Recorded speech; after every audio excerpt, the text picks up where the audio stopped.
In the mist-veiled valleys of ancient China, where warlords clashed like titans and dynasties rose only to crumble into dust, a single man emerged from the chaos to forge an empire that would forever alter the course of history. He was not born an emperor, nor was he destined to be loved. He ruled with fire, steel, and unrelenting fear. His name was Qin Shi Huang, the first emperor of a unified China. To some, he was a visionary, a revolutionary leader who brought order to a fragmented world. To others, he was a monster, a ruthless tyrant who silenced dissent with executions and built his empire upon the bones of slaves. His achievements were colossal, his cruelty legendary. Qin Shi Huang's reign lasted just over a decade, yet the marks he left on China are etched in its roads, its walls, its written language, and its very identity. He created one nation, one law, one script, one power. But the cost of unity was high. Thousands buried alive, scholars burned with their books, and a mausoleum so vast and guarded that it was never meant to be seen by the living. This is the story of a man who sought to rule forever, who feared death so deeply he tried to erase it, and in doing so, became immortal in a way he never expected. The man who would become Qin Shi Huang was born in 259 BCE in the state of Qin, one of the 7 warring states that fought for supremacy during the final years of the Zhou dynasty.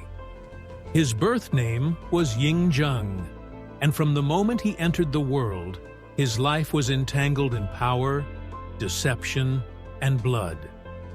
His father, Zichu, was a minor prince held hostage in the neighboring state of Zhao. Through political maneuvering and the intervention of a wealthy merchant and former lover of Yingzheng's mother, Lu Buwei Zichu was restored to the throne of Qin, and Yingzheng was named heir. But behind this apparent rise lay dangerous secrets. Rumors swirled that Lu Buwei, not Zichu, was Yingzheng's true father. Whether or not these whispers were true, Lu Buwei acted as both kingmaker and puppet master, elevating himself to the role of chancellor and taking control of the Qin court during Yingzheng's early years. When Zheng was just 13 years old, his father died, and he ascended to the throne as king of Qin. Though still a child, he was thrust into a brutal world of court intrigues, assassination plots, and military ambitions. For the next few years, Lu Buwei governed in the young king's name, but Zheng was watching, learning, waiting. By the time he turned 21, Yingzheng was ready to seize full power. A power struggle broke out with Lu Buwei, who had become increasingly cautious of the now assertive young monarch. Lu's connection to a dangerous concubine and alleged plots against the throne gave Zheng all the justification he needed. Lu Buwei was stripped of his position and exiled, later dying in disgrace. But Zheng's challenges were far from over. In one of the most dramatic moments of his early reign, he uncovered a conspiracy led by Lao Ai, a former lover of his mother, who had fathered secret children with her and planned to overthrow Zheng. The king's response was swift and unforgiving. Lao Ai was executed by being torn apart by horses. His entire clan was wiped out, and his own mother was banished from court. Through these brutal purges, Yingzheng learned the cost of betrayal and the value of fear. The boy king had now become a ruler no one dared to cross. With the court purged of rivals and the throne firmly in his grasp, Zheng turned his gaze outward. The dream that had eluded countless kings before him now consumed him: the unification of all under heaven. The warring states had torn China apart for centuries. The Zhou dynasty was a fading memory, and the central authority it once held had splintered into chaos. 7 major states, Qi, Chu, Yan, Han, Zhao, Wei, and Qin, vied for dominance. But only one had a king ruthless enough, ambitious enough, and brilliant enough to bring them all to their knees. Yingzheng was ready to become something more than a king. He would become the first emperor. The dream of a unified China was as old as the chaos that had fractured it. For centuries, the Middle Kingdom had been torn apart by warlords, each carving out their own kingdoms from the dying embers of the Zhou dynasty. But in the West, the state of Qin, once dismissed as a barbarian frontier, was rising with an unmatched ferocity. Yingzheng, the king of Qin, believed unification was not only possible, but inevitable. Unlike his rivals, he possessed 3 decisive advantages: an efficient and disciplined army, a ruthless philosophy known as legalism, and a total willingness to destroy anything or anyone that stood in his path. Between 230 BCE and 221 BCE, Qin launched a series of relentless military campaigns against the other 6 major states. It was not diplomacy or negotiation that forged an empire. It was war. The fall of Han, 230 BCE. The first to fall was Han, the weakest of the remaining states. Qin's seasoned generals crushed its defenses with terrifying speed. Han's capital was taken, its royal family captured, and its lands absorbed. The conquest sent a message to the rest of China. The era of indecisive conflict was over. Qin was coming. Zhao and the Price of Vengeance, 228 BCE. Next came Zhao, a powerful state and one of Qin's long-standing enemies. Years earlier, Zhao had humiliated Qin in battle and executed one of its princes. Yingzheng had not forgotten. The campaign against Zhao was brutal. Cities were besieged, entire populations massacred, and Zhao's royal family hunted to extinction. The city of Handan, once a beacon of northern power, was reduced to ruin. Wei and the art of ruthless efficiency, 225 BCE. Wei, strategically located in central China, stood no chance. Using a combination of flooding and psychological warfare, Qin engineers diverted a river to drown Wei's capital. Cut off, terrified, and demoralized, the state surrendered without a major battle. It was a masterstroke of both engineering and cruelty. The tragedy of Chu, 223 BCE, perhaps the most formidable challenge, came from Chu, a wealthy southern kingdom known for its culture, vast territory, and powerful armies. Yingzheng launched multiple invasions, suffering defeats along the way. But he was relentless. With reinforcements and a new commander, Qin forces eventually broke through. The conquest of Chu was devastating. Tens of thousands were killed, and its legacy as a cultural giant was extinguished in fire and blood. Yan and the Assassin's Blade, 222 BCE. In 227 BCE, before Qin invaded Yan, the desperate king of Yan sent an assassin named Jing Ke to kill Yingzheng. The attempt failed, but it left a deep psychological scar. When the Qin army finally reached Yan, vengeance was merciless. Though Yan offered surrender, Qin showed no mercy. The capital was taken, the assassin's patron executed, and the royal line wiped out. Qi, the final domino, 221 BCE. By now, the other states had fallen. Only Qi remained, isolated on the eastern coast. Terrified by Qin's unstoppable momentum, Qi surrendered without a fight. There was no battle, no bloodshed, just quiet submission to the inevitable. And then it was done. In the year 221 BCE, For the first time in recorded history, China was united under a single ruler. Ying Zheng declared the end of the Warring States period and renamed himself Shi Huangdi, the first emperor. This was not a mere change in title. It was a transformation of identity. No longer a king among kings, he was now the august divine emperor, the Son of Heaven, the unifier of the world. But unification through war was just the beginning. Now came the true challenge: to hold the empire together.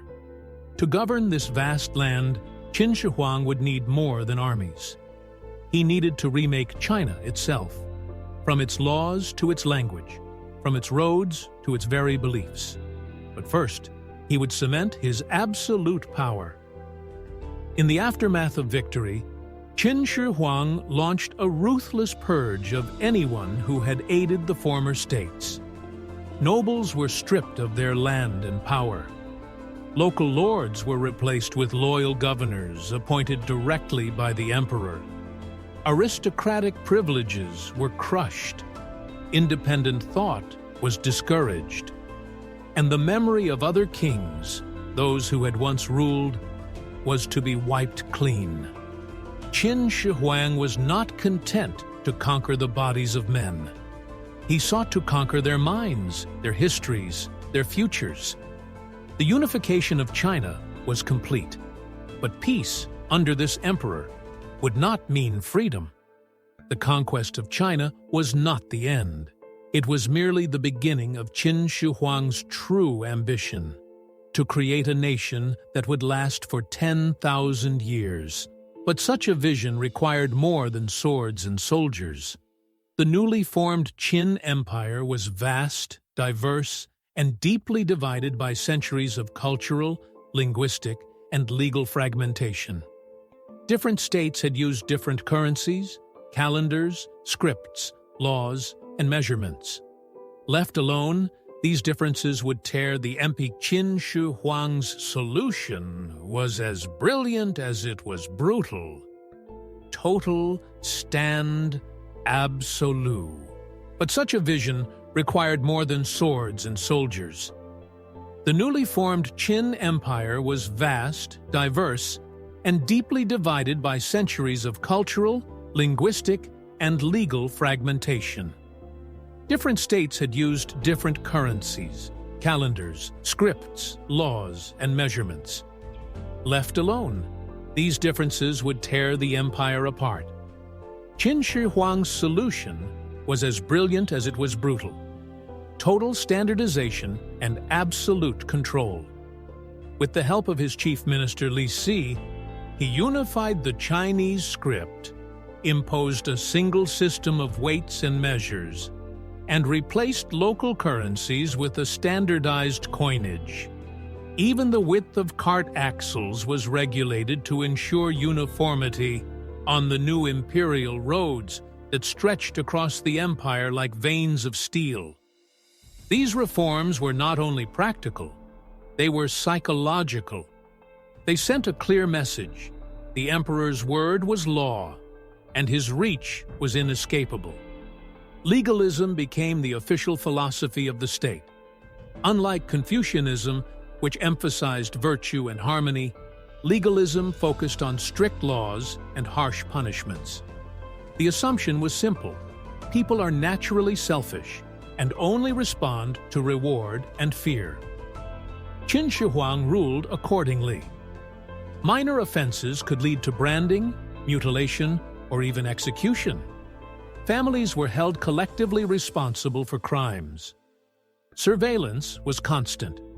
Spies and informants operated across every province. Dissent wasn't just discouraged, it was annihilated. In 213 BCE, Qin Shi Huang launched a cultural purge that would shock the ages: the burning of the books. Philosophical and historical texts were destroyed en masse. Only practical books, medicine, agriculture, and legal texts were spared. The emperor sought to erase the past and rewrite it under his own name. The following year, Hundreds of Confucian scholars who opposed the act were buried alive. The empire was being reshaped not just physically, but mentally. The past was silenced. The future was being engineered by imperial decree. At the same time, Qin Shi Huang undertook colossal construction projects. He ordered the building of massive roads and canals, improving transportation and military deployment. But the most iconic of these was the Great Wall, an early version of the wall we know today. He ordered the connection of regional walls into a continuous barrier to defend against northern nomads. Hundreds of thousands of forced laborers worked in deadly conditions. Many perished, their bodies buried beneath the stones they laid. But beneath the emperor's obsession with order and power lay a growing fear of death. Despite his dominance over the living, he could not escape mortality. Terrified of his own demise, he began an obsessive search for immortality. He dispatched expeditions in search of mythical elixirs and sacred islands, hoping to cheat death. Taoist alchemists filled his court with potions, many of them containing mercury, which likely contributed to his deteriorating health. He became increasingly paranoid, refusing to sleep in the same place twice. He distanced himself from court affairs and trusted only a few advisors. And all the while, deep underground, thousands of laborers toiled to construct his final resting place, a mausoleum larger than any ever built in China. Within that tomb, unseen by any living soul until modern times, stood an army of more than 8,000 life-size terracotta soldiers, each with unique features and weapons, positioned to protect their emperor in the afterlife. The sheer scale of the project was astonishing. Rivers of mercury were said to flow through a model of his empire. Traps and curses were reportedly laid to prevent intrusion. In 210 BCE, during a journey in search of more elixirs, Qin Shi Huang died. His death was kept secret for weeks by his advisors, who feared unrest. His body was transported back to the capital, hidden in a carriage filled with rotting fish to mask the odor. Without his iron grip, the Qin dynasty crumbled quickly. Rebellions erupted. Within just a few years, the empire he built collapsed, giving rise to the Han dynasty. And yet, Qin Shi Huang's legacy endured. He was hated, feared, revered. His name was cursed and honored in the same breath, but no one could deny his impact. He united China for the first time. He laid the foundations of its imperial structure.